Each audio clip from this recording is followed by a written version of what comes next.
Well, it's not raining today, so I thought I'd make a break for it and cross the border to Wales. Today I'm at Caldicot, which is at the mouth of the River Severn. So in the late 11th century, the Sheriff of Gloucester, Walter Fitzroger, he turned this area into a earth and wooden motte and bailey fortification. Later in 1221, the wooden fortification was passed through marriage to Humphrey de Bohun, the Earl of Hereford, where he decided to replace the wooden fortification with a stone castle.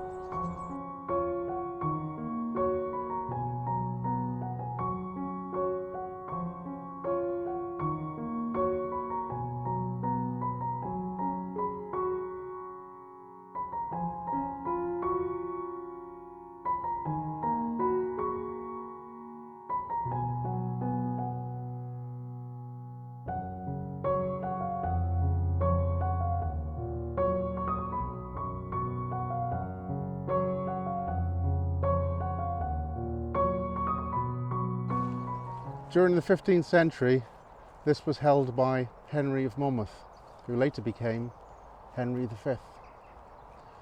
Soon after, it became derelict. And again, later in the 17th century, this was held by the Royalists during the Civil War. In 1885, the castle was sold to Joseph Richard Cobb, who restored it to its former glory.